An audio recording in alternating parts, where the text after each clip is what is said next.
अङ्ग्रेजी महिनाको 4 तारिक, 13 तारिक र 22 तारिक जन्मिनु भएको छ भने तपाईँ राहुबाट प्रभावित हुन्छ तपाईँको जीवन।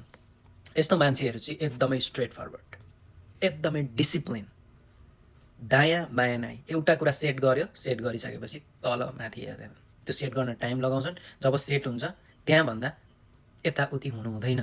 जस्तो मानौँ तपाईँले एउटा लुगा मिलाएर राखेको छ उसले अलमारीमा केमा, अनि कोही आएर एउटा लुगा झिकिदियो त्यहाँबाट भने अब त्यो उसले त्यो देख्यो, उसले त्यो एउटा लुगा त्यहाँ राखेर मिलाउँदैन कि उसले सबै लुगा मिलाउन थाल्छ। फेरि त्यति स्ट्रेट फरवर्ड। उसलाई अलिकति कसरी टच गरिदियो उसको काममा, सक्यो, फेरि स्टार्ट सुरुदेखि।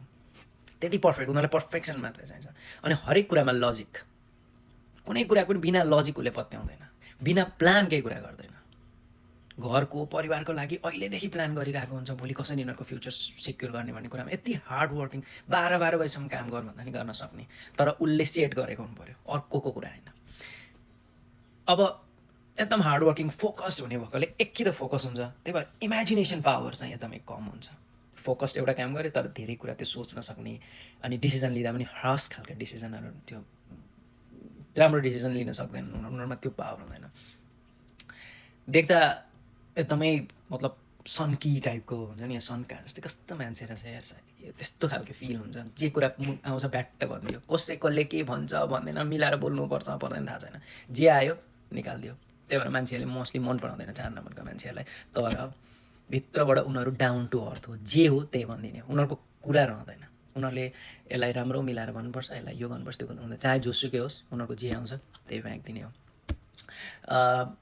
बडी फोकस काममा हुने भएकोले गर्दाखेरि अलिकति फ्यामिली रिलेसनमा चाहिँ अलिकति कम समय दिने भएकोले गर्दाखेरि अब त्यही हो, कस्तो खालको श्रीमती अथवा कस्तो खालको श्रीमान उसको जोडी छ त्यसमा नि फरक पर्छ। त्यसमा चाहिँ अलिकति समस्या हुन्छ।